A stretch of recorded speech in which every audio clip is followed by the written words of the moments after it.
Vous écoutez un message enregistré à l'église CVV Paris.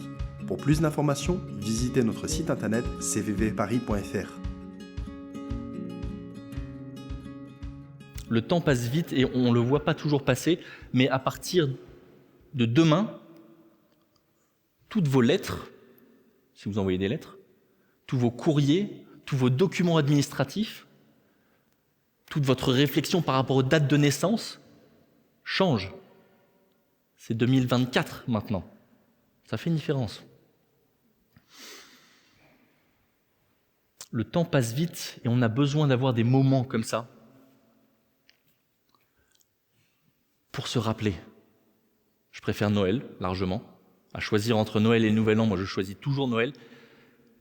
Mais le Nouvel An, c'est bien quand même. Parce qu'au-delà des bières, ou je ne sais quoi, ou de la fête, il y a d'autres choses quand même. Avec mon épouse Elisabeth, on aime bien prendre ce temps-là pour réfléchir. Réfléchir à, ok, l'année passée. Qu'est-ce que tu as aimé? Qu'est-ce que tu n'as pas aimé? Qu'est-ce que tu as vécu? Qu'est-ce que tu en retires? Juste faire un petit peu une rétrospective, qu'on ne ferait pas sinon le reste du temps. Mais là, on a l'occasion de le faire. Et donc du coup, je me suis dit, ok, je vais essayer de trouver quelque chose qui passe là-dedans. Donc quand j'ai cherché dans ma Bible, je pense avoir trouvé un passage qui nous parle de ce changement d'année, de notre changement d'année, le passage parfait. En toute humilité, je l'ai quand même trouvé. Et on va le lire ensemble. Le titre de cette prédication, Dieu est-il une Rolex? Pour ceux qui ne savent pas, une Rolex, c'est une montre de luxe. C'est parti pour le texte. Moi, je lis dans une version de la Bible qui s'appelle la Summer. Vous pouvez regarder sur vos téléphones. Normalement, le texte est là. C'est le texte que je vais vous lire. Ce fut à cette époque que David chargea pour la première fois Asaph et les membres de sa famille de célébrer l'Éternel. Louez l'Éternel et faites appel à lui. Publiez parmi les peuples ses hauts faits. Chantez à sa gloire et célébrez-le en musique. Racontez sans cesse toutes ses merveilles. Soyez fiers de lui, car il est très saint. Que le cœur de ceux qui sont attachés à l'Éternel soit rempli de joie. Tournez-vous vers l'Éternel, faites appel à sa force. Aspirez à vivre constamment en sa présence. Souvenez-vous des merveilles qu'il a accomplies. Rappelez-vous de ses prodiges et les jugements qu'il a prononcés. Vous, les descendants d'Israël, son serviteur, vous, les descendants de Jacob, vous qu'il a choisis. Notre Dieu, c'est l'Éternel. Sur toute la terre, il exerce ses jugements. Souvenez-vous pour toujours de son alliance, de ce qu'il a donné, sa parole pour 1000 générations. Il a conclu un traité avec Abraham. Il l'a confirmé par serment à Isaac. Il l'a confirmé à Jacob en faisant une loi. Et pour Israël, une alliance pour toujours.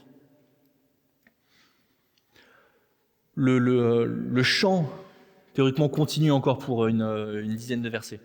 Je me suis dit qu'on allait s'arrêter là parce que sinon, on n'aurait juste pas le temps.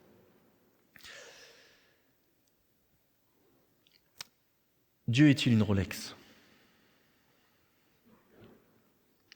On va essayer de voir ça en 3 points. Okay.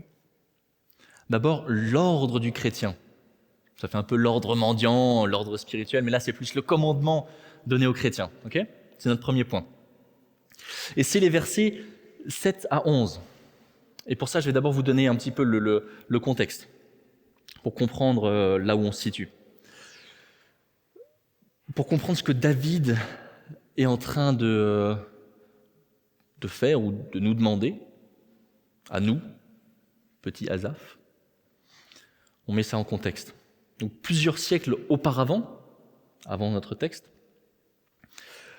Dieu avait parlé à Moïse sur la montagne, il lui avait donné des lois qui ont été mises sur des tablettes de pierre qui ont été mises dans un coffre, le coffre de l'Éternel. Okay. Ce coffre était normalement transporté par les prêtres. C'était un ordre qui était donné par Dieu. Et au fur et à mesure de l'histoire, le coffre est devenu moins important. Et finalement, c'est des peuples étrangers qui ont volé ce coffre et qui l'ont gardé chez eux. Pendant plusieurs siècles, c'est ce qui s'est passé. Et du temps du prédécesseur du roi David, le roi Saul, pour l'anecdote, personne ne se souciait de ramener ce coffre. On s'en tamponnait, juste. On faisait la guerre, on voulait étendre le royaume et c'est tout. David arrive et lui il se dit « Ok, il est temps qu'on ramène ce coffre ». Là, on arrive à ce contexte où finalement le coffre a été ramené dans le royaume de David pour la première fois. Je vous ai résumé quelques siècles d'histoire en 1 minute. Pratique les cours d'histoire. Hein. Voilà un petit peu où on en est, ok ? Ça nous donne maintenant une idée de pourquoi il y a ce chant. Pourquoi il y a ce chant d'Asaph.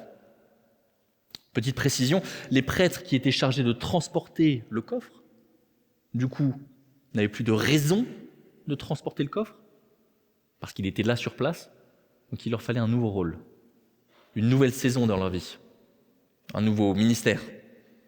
C'est pour ça qu'au verset 7, il nous est dit « C'est à cette époque-là que David chargea pour la première fois Asaph et les membres de sa famille de célébrer l'Éternel. » Ils n'ont jamais fait ça auparavant.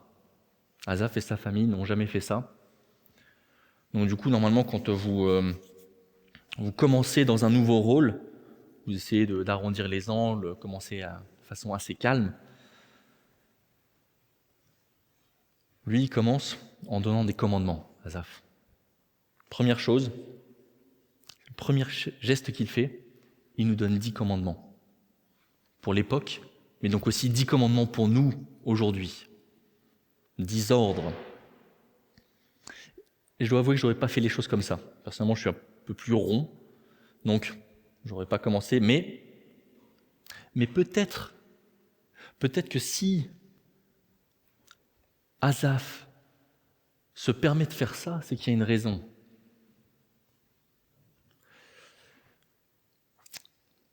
Peut-être que la vie chrétienne se trouve en grande partie résumée dans ces 10 commandements. Ces 10 commandements, c'est louer l'Éternel, faites appel, publiez, chantez, célébrez, racontez sans cesse, soyez fiers, tournez-vous vers l'Éternel, faites appel à sa force, aspirez à vivre. Ça, c'est les commandements qu'il nous donne, des ordres. Je vous dis de faire ça. Donc je vous propose on ne va pas tous les développer, mais juste on va en prendre quelques-uns choisis. Louer l'Éternel. Louer l'Éternel. Asaph, il ne commence pas par 2 commandements anodins. Il commence son psaume en parlant des choses qui pour lui sont les plus importantes. Louez l'Éternel et faites appel à lui. Louez, faites appel. C'est 2 commandements dans la grammaire, quoi. Par exemple, je vous dis lève-toi et pars, c'est un commandement. C'est 2 commandements. Voilà. C'est 2 commandements. Et bien là, je vous donne 2 commandements. Louez et faites appel. Il nous invite à louer en tout premier, indépendamment de ce que Dieu fait, de ce que Dieu a dit, de la façon dont Dieu intervient dans nos vies, indépendamment de ça. De base, louer Dieu, parce qu'en lui-même, Dieu est digne d'être loué. C'est la chose la plus importante. Louer juste. Nos vies et nos expériences vont juste mettre du corps après dans ce que ça veut dire de louer. Mais de base, Dieu est digne de ça. Même si l'univers avait été créé depuis 1 minute, ou même si l'univers n'avait pas du tout été créé encore. Dieu seul, dans le néant, est digne d'être loué, indépendamment de sa création. Dieu est digne d'être loué pour qui il est. Deuxième commandement, du coup faites appel à lui. Il nous invite à faire appel à la force de Dieu. Mais pourquoi ? Parce que tout ce qu'Asaph s'apprête à dire après les 8 autres commandements, et donc à nous ordonner à nous, montrera qu'on a besoin de sa force ou qu'on a eu besoin de sa force pour les réaliser. Et pour être sûr qu'on ne passe pas à côté de cet impérieux commandement, il le répète de nouveau, verset 11. Tournez-vous vers l'Éternel et faites appel à sa force. Pourquoi ? Parce que si, en 2024, on a envie de suivre ce texte qui nous dit de publier les hauts faits de Dieu, qui nous dit de témoigner au monde, qui nous dit, d'une certaine façon, de ne pas avoir peur des autres, et que Dieu soit la première place en tout, eh bien, on a peut-être besoin de sa force pour ça. Parce que vivre 100% pour Dieu, parler de lui à des personnes qui ne le connaissent pas et qui ne l'aiment pas et qui ne veulent pas l'aimer, c'est beau. Mais ça fait peur. Moi, ça me fait peur. Moi, ça me stresse de devoir parler de Dieu à des gens qui ne le connaissent pas et de devoir porter ce regard après. Donc j'ai besoin de la force de Dieu pour pouvoir faire ça. On a besoin de Dieu. C'est vrai. On a besoin de Dieu, de voir Dieu, de passer du temps avec lui. Mais on n'a pas juste besoin de Dieu. On n'a pas juste besoin de Dieu, non. On n'a pas juste besoin de Dieu à l'extérieur pour l'adorer. Là, de contempler l'image de Dieu. On a besoin de Dieu à l'intérieur de nous pour avoir sa force. Tournez-vous vers l'Éternel, faites appel à sa force. Les deux sont nécessaires. Parce qu'on est avec un Dieu qui est vivant, un Dieu qui fait irruption dans le monde, un Dieu qui nous fait remporter les batailles et sans qui on ne peut pas remporter les batailles. C'est en tout cas mon point de vue. C'est ce qu'Asaph essaie de dire. Pourquoi ? Parce que un peu plus loin, versets 19 et 20, il nous dit « Vous étiez alors qu'un très petit nombre, une poignée d'immigrés, allant çà et là, d'une peuplade à l'autre, d'un royaume vers l'autre. Vous n'étiez rien. La force, elle ne vient pas de vous.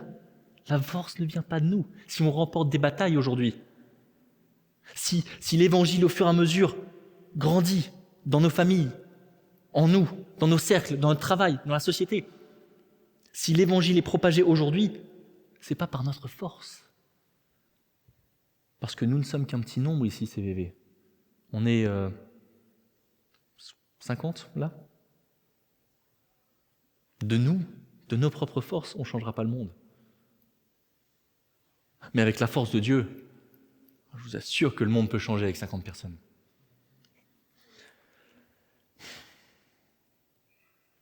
Mais Dieu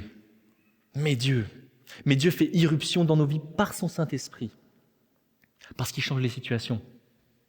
Mais Dieu donne la force parce qu'on n'avait pas l'avantage dans les situations. Mais Dieu est précieux. C'est ce qu'il est en train de dire.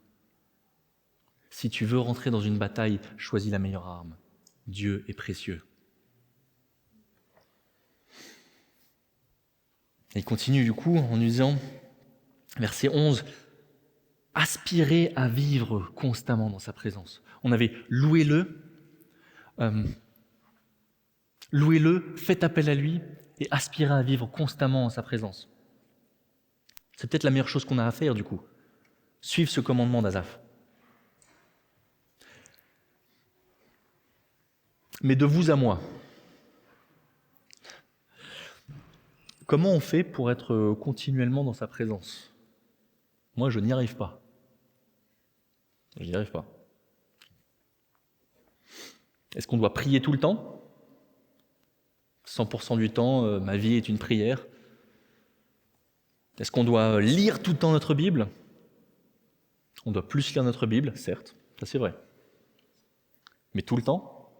Est-ce que le but c'est de tout le temps chanter ? De tout le temps louer Dieu ? Comment est-ce qu'on fait ? Moi je vois deux choses qui peuvent nous aider. Deux petites pistes. La première, c'est d'être imprégné. Vous savez, comme une éponge, elle est imprégnée. Imprégnée de Dieu dans tout ce qu'on fait. De relier Dieu à tout ce qu'on fait. Rien n'est anodin, rien n'est neutre dans la vie. Rien. Si vous mangez chez McDo, ou si vous décidez de manger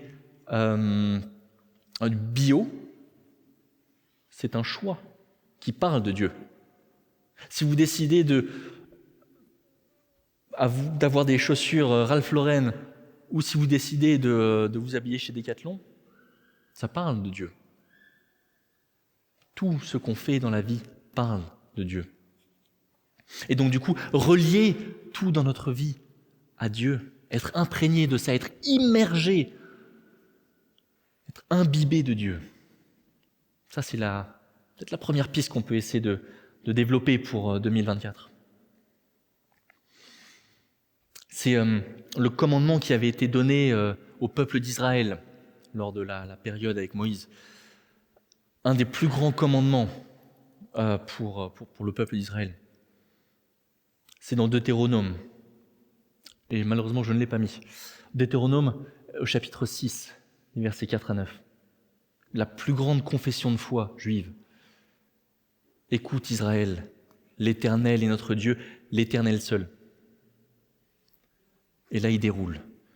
Tu aimeras l'Éternel, ton Dieu, de tout ton cœur, de toute ton âme, de toute ta force. Que ces commandements que je te donne aujourd'hui restent gravés dans ton cœur. Tu les inculqueras à tes enfants, tu en parleras chez toi dans ta maison, quand tu marcheras sur la route, quand tu te coucheras, quand tu te lèveras, qu'ils soient attachés comme un signe sur ta main, comme une marque sur ton front. Tu les inscriras sur les poteaux de ta maison, sur les montants de tes portes. Tout dans la vie peut parler de Dieu. Rien n'est neutre. Ça dépend de notre perspective. Notre quotidien pourrait être immergé de Dieu. Donc ça, c'est la première astuce. La deuxième astuce, c'est de regarder ce que Asaph nous dit précisément. Il nous dit aspirer à être continuellement dans sa présence ou rechercher à être. Il ne nous dit pas qu'on y arrivera. Mais il nous dit qu'on doit aspirer à y arriver. Dans mon métier, on a un proverbe qui dit on a une obligation de moyens, pas de résultats. Essaye, si tu y arrives, c'est une autre question. Essaye. Le résultat, c'est différent. Mais toi, tu dois essayer. Asaph nous donne ces versets pour nous aujourd'hui, pour 2024. Aspirons à ça. Ça, c'est un petit peu pour 2024. Mais je vous propose qu'on voit un petit peu sur quelle base on part. C'est notre deuxième point, le souvenir du chrétien. Souvenez-vous.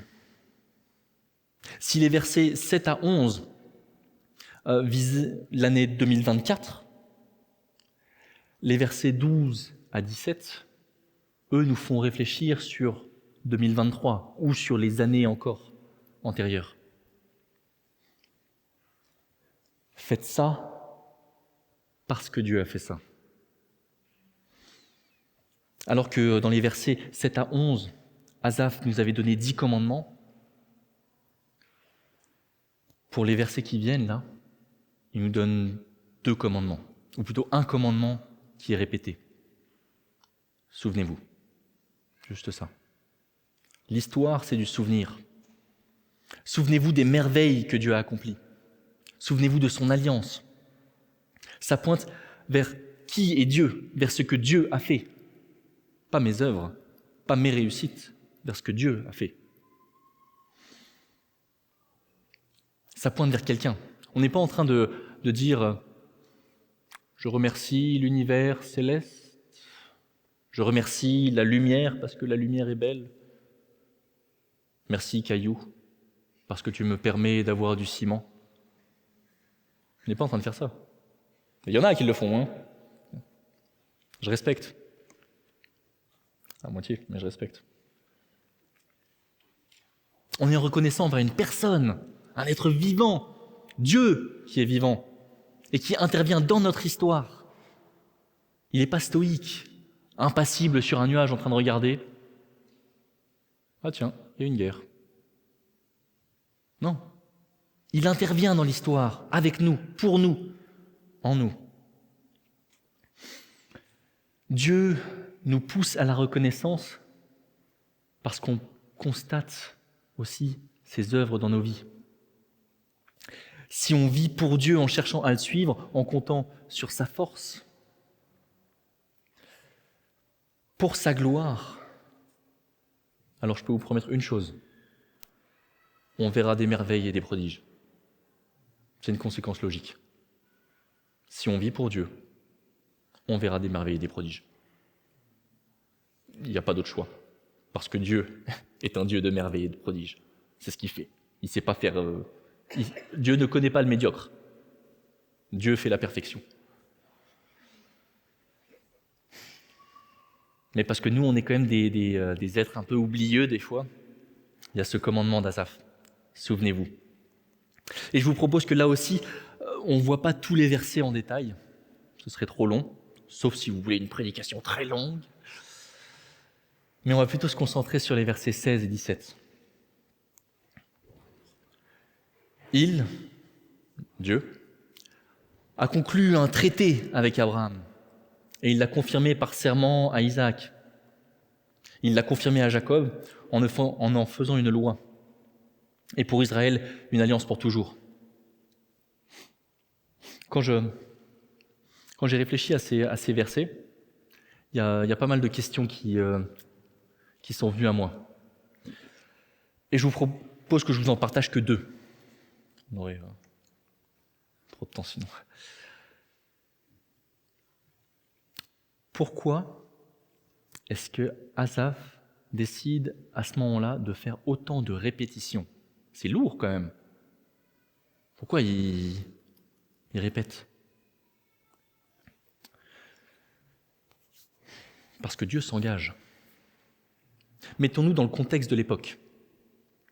Le contexte d'Abraham, historiquement, hein, on se trouve dans ce qu'on appelle le Proche-Orient ancien. Des royaumes qui font des batailles, des tribus, etc. Et lorsqu'il y avait 2 tribus qui se mettaient ensemble, il y avait un traité qui était fait. Un traité, c'est le mot utilisé. Hein. Dieu a fait un traité avec Abraham. Ce traité, c'était le roi le plus fort qui promettait de protéger le roi ou la tribu plus faible. En retour, ce roi ou cette tribu plus faible promettait allégeance à ce Dieu, promettait de ne pas aller voir d'autres tribus, promettait de vivre ou d'être en relation unique avec ce suzerain. Et donc, si dans ces versets, c'est autant répété, c'est pour montrer quelque chose d'important. Les mots sont similaires, traité, serment, loi, alliance. Ils sont là, cette lourdeur, elle est là pour nous. Juste parce que parfois on est un peu en état de faiblesse.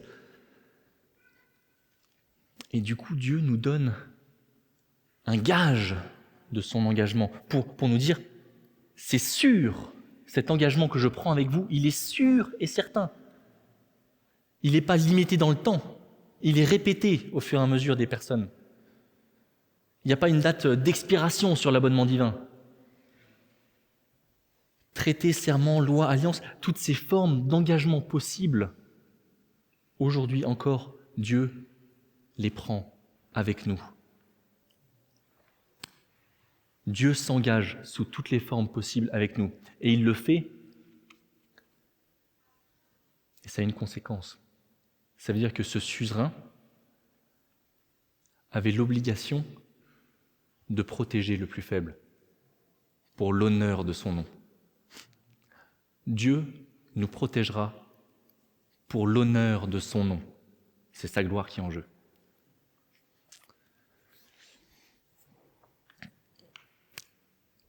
La deuxième chose que je me suis posée comme question, c'est pourquoi est-ce qu'au verset 13 et 17, Jacob et Israël sont mentionnés ?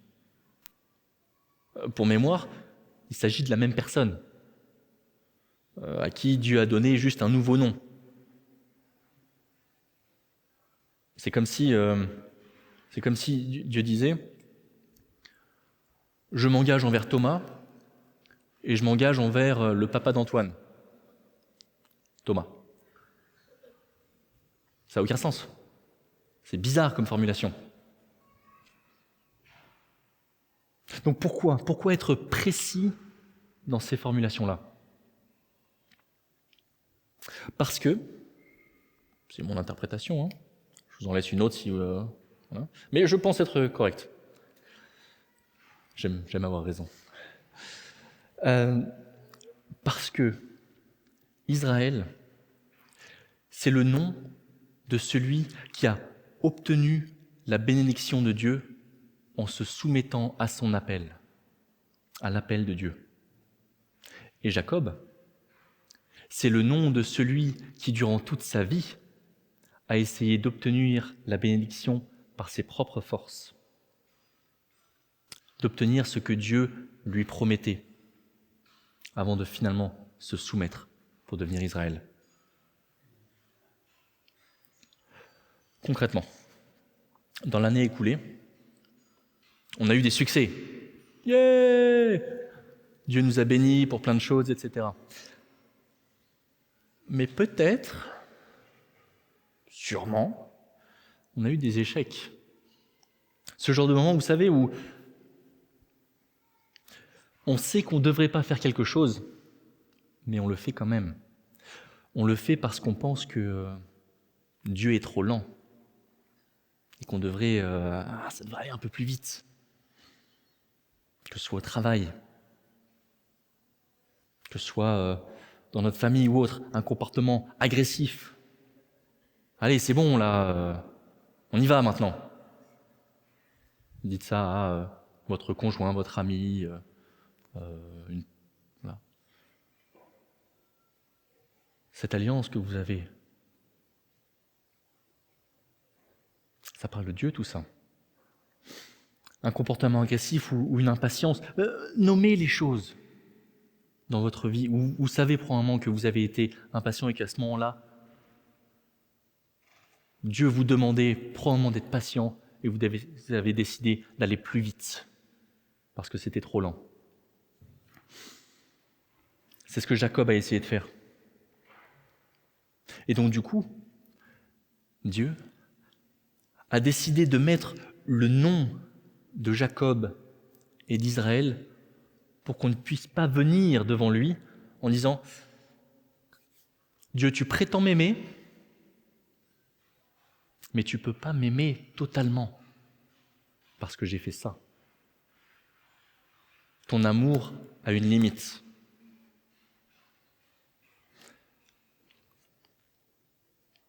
Si vous achetez un téléphone, vous l'achetez, juste après vous découvrez qu'il y a un problème sur ce téléphone. Il a été volé, piraté, je ne sais quoi. Vous allez regarder les petites lignes du contrat pour essayer de voir comment annuler la vente et vous faire rembourser. Moi, c'est ce que je ferais. J'achète un téléphone, je veux avoir un téléphone qui fonctionne.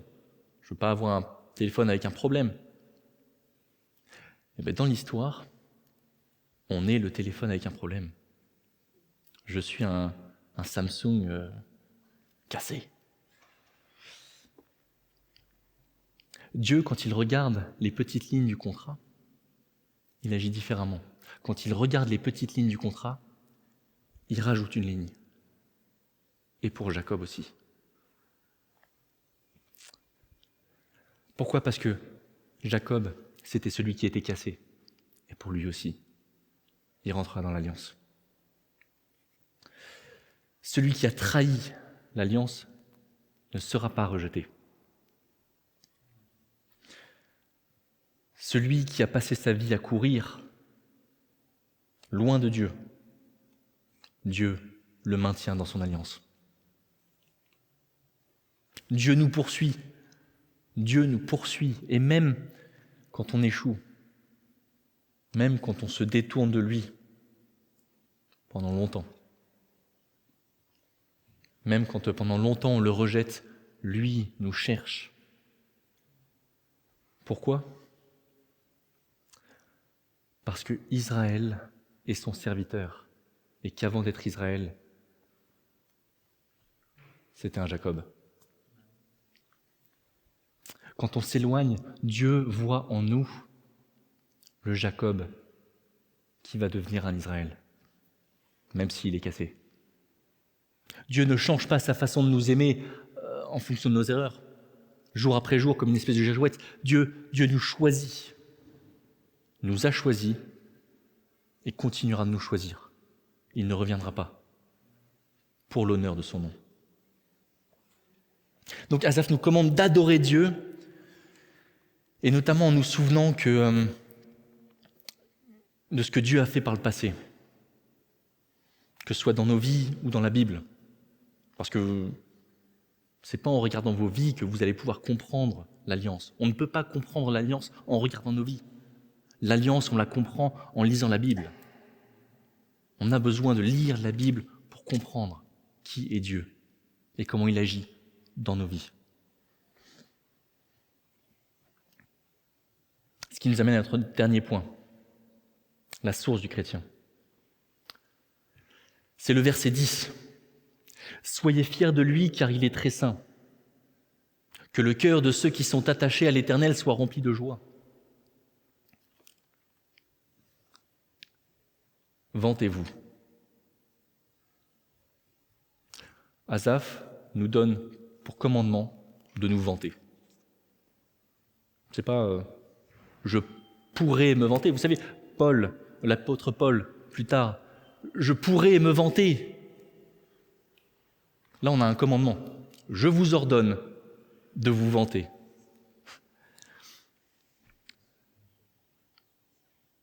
Pour 2024, faites-en votre mot d'ordre. Soyez plein de vantardise par rapport à ça. Glorifiez-vous.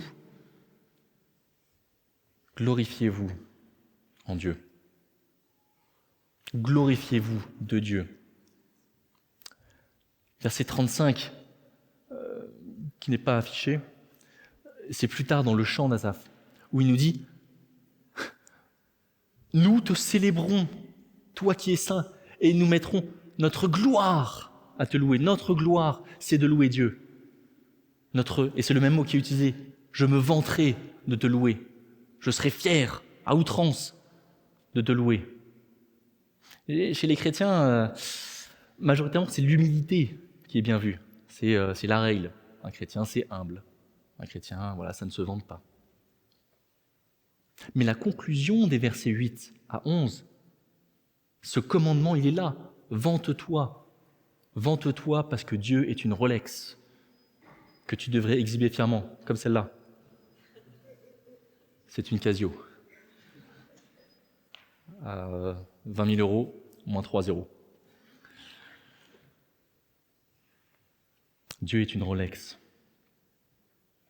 Ou Dieu est mieux qu'une Rolex.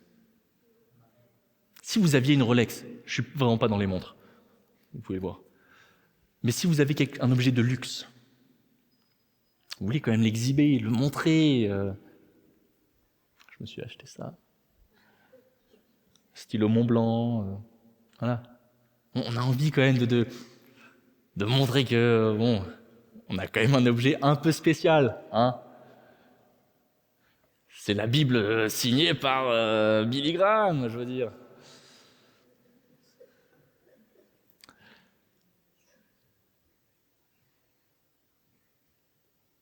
Dieu est encore plus grand que ça.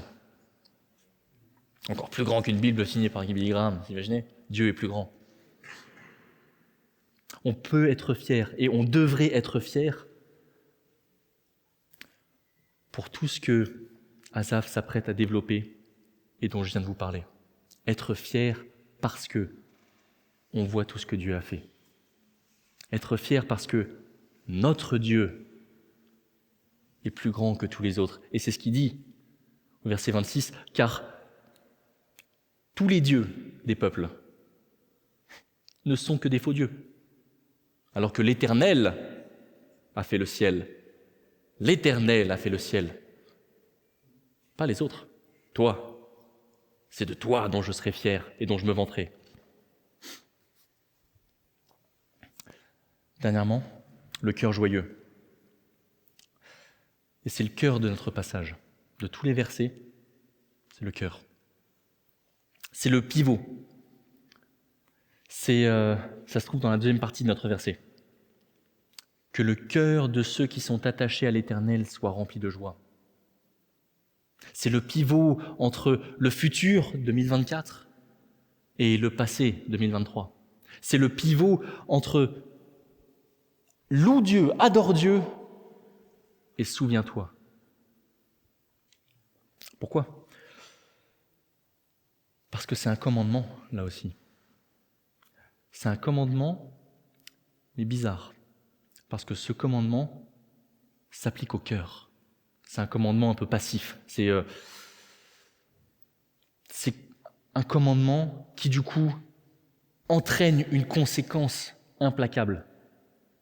Autrement dit, le cœur qui cherchera l'Éternel se réjouira. C'est une conséquence implacable.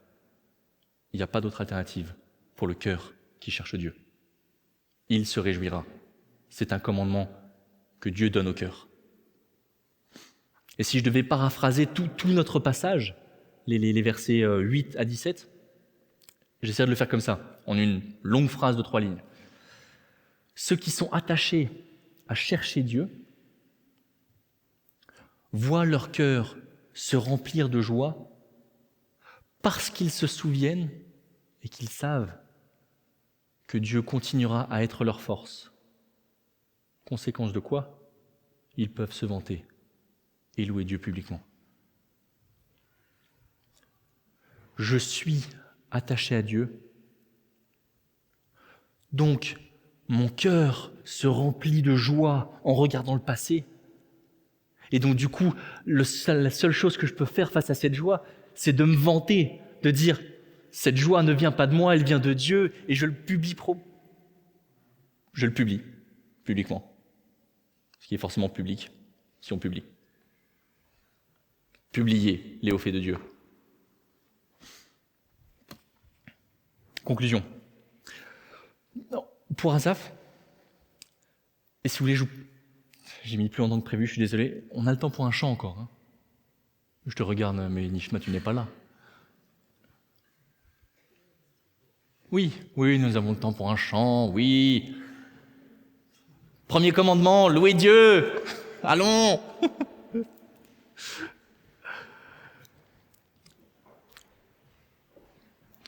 Pour Asaph, c'était la première fois qu'on lui demandait de faire ça. Et peut-être que vous aussi, 2024 sera une année où pour la première fois, Dieu vous demandera de faire quelque chose. Faites-le, même si vous ne savez pas comment faire. Asaph ne savait pas. Et du coup, avec courage, il commence par des commandements. Et quand on arrive sur une nouvelle année, on se trompe souvent de date. Au lieu d'écrire 2024, vous savez, on écrit 2023. Ah mince, je me suis trompé, c'est vrai qu'on a changé. De la même façon, dans l'année écoulée, il y a eu des succès, il y a eu des échecs. Est-ce que ces échecs, on va les emmener avec nous en 2024 ?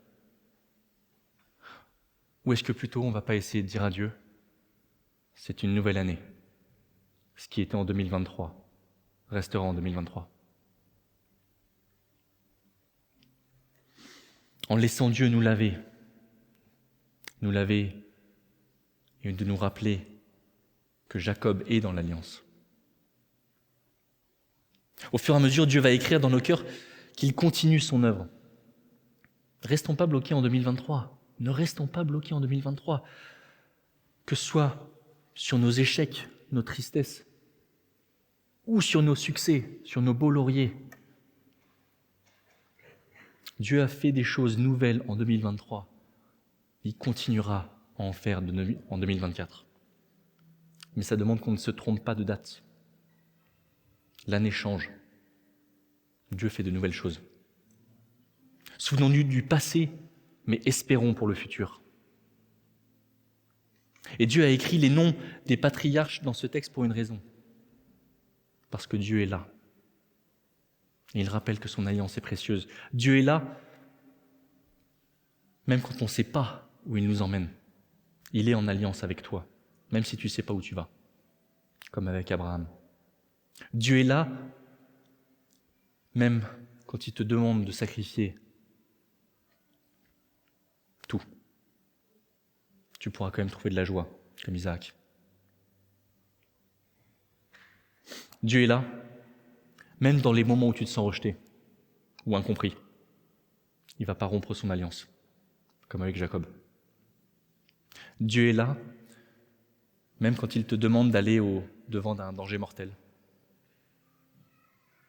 Il est là avec toi, comme avec Israël. Alors je vous donne ce commandement pour 2024. Louez Dieu. Racontez autour de vous ce qu'il a fait dans les années passées et l'espoir que vous mettez en lui pour le futur. Pourquoi ? Parce que c'est la façon que Dieu a choisie pour se glorifier. À travers votre parole, à travers vos récits de ses exploits glorieux. Et en se faisant, en racontant ça,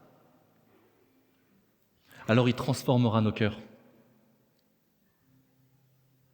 Il transformera nos cœurs parce qu'on est des Asaph qui ont besoin d'avoir le cœur transformé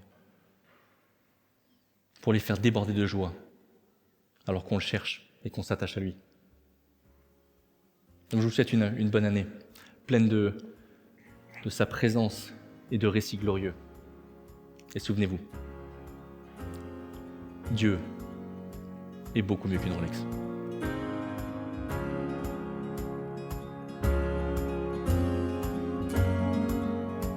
Vous venez d'écouter un message enregistré à CVV Paris. Pour plus d'informations, visitez notre site internet cvvparis.fr.